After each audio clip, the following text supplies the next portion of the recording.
क्या आपने कभी सोचा है कि एक दिन आप अपने बच्चों की स्कूल की फीस क्रिप्टो से भरेंगे या किराने की दुकान से चीनी क्रिप्टो से खरीदेंगे? Well, let me tell you, ये सब पॉसिबल है। नमस्कार। क्या आप भी हर जगह bitcoin, crypto currency, digital wallet जैसे शब्द सुन सुन के थक चुके हैं मगर समझ नहीं पाए कि आखिर ये है क्या? डोंट वरी, मैं पलक यादव आपको बताऊंगी कि आखिर ये क्रिप्टो क्या है। जी के डिजिटल शो में हम बात करेंगे आज डिजिटल मनी की। पर सबसे पहले जानते हैं कि ये पूरी क्रिप्टो की दुनिया आखिर आई कैसे। सबसे पहले था बार्टर सिस्टम, जैसे गेहूं के बदले जूते, आम के बदले सेब या नमक के बदले चाय। मगर क्योंकि ये सिस्टम में बहुत सी दिक्कत थी, जैसे कोई आम के बदले सेब ना ले तो फिर मुद्राओं का इस्तेमाल शुरू हुआ। सोने के, चांदी के, तांबे के और भी तरीके के सिक्के इस्तेमाल होने लगे।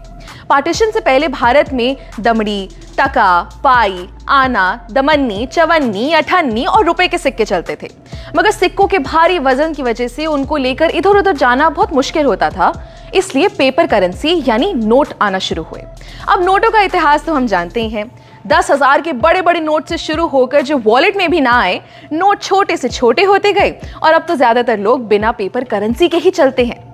आज से 5-6 साल पहले किसी ने सोचा भी नहीं होगा कि सिर्फ एक क्यूआर कोड को स्कैन करके किसी को पैसे भेजे जा सकते हैं। मगर आज पेटीएम, गूगल पे, फोन पे हर दुकान नुक्कड़ पर मिल जाएगा। ऐसे ही मैं आपसे कहूं कि डिजिटल करेंसी की दुनिया दूर नहीं है तो शायद आप भी विश्वास नहीं करेंगे, मगर 2009 से ही ये पूरी दुनिया शुरू हो चुकी है। शुरुआत में लोगों को इसके बारे में उतना पता नहीं था, मगर पिछले कुछ सालों में ये बहुत पॉपुलर हो गया है और आगे ये सिर्फ बढ़ेगा ही। मगर ये डिजिटल करेंसी या क्रिप्टो करेंसी होती क्या है? डिजिटल करेंसी एक वर्चुअल करेंसी है, यानी जिसे आप इन नोटों की तरह अपनी जेब में नहीं रख सकते। ये हमारे ऑनलाइन वॉलेट में रखी जाती है, यानी बिना किसी झंझट के आप इसे कहीं से भी एक्सेस कर सकते हैं। अच्छा, इसी का दूसरा नाम कह सकते हैं क्रिप्टो करेंसी। Crypto currency. अब करेंसी का मतलब तो हम समझते हैं पैसा, मगर ये क्रिप्टो किस भला का नाम है?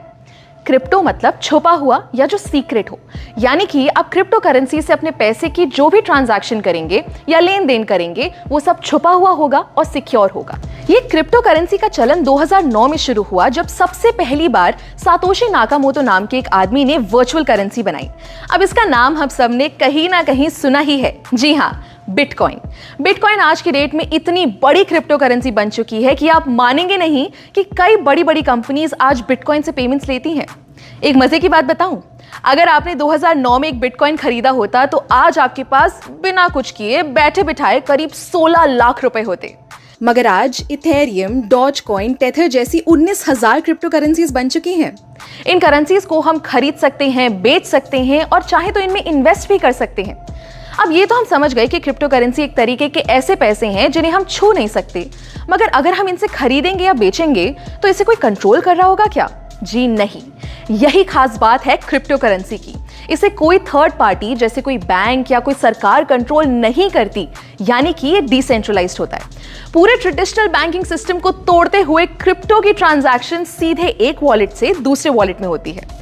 क्रिप्टो करेंसी को पहले उतनी मान्यता नहीं मिली थी। भारत जैसे कई देशों में इसका इस्तेमाल बैन था, मगर धीरे धीरे बहुत से देशों में ये लीगल हो चुका है। मार्च 2020 में भी इंडिया ने क्रिप्टो करेंसी से बैन हटा दिया।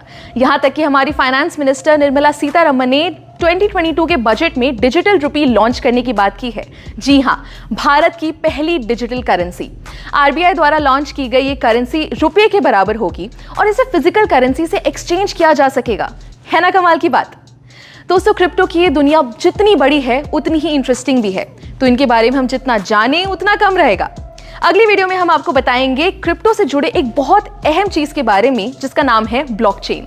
तब तक के लिए स्टे ट्यून्ड और देखते रहिए जी न्यूज़ डिजिटल।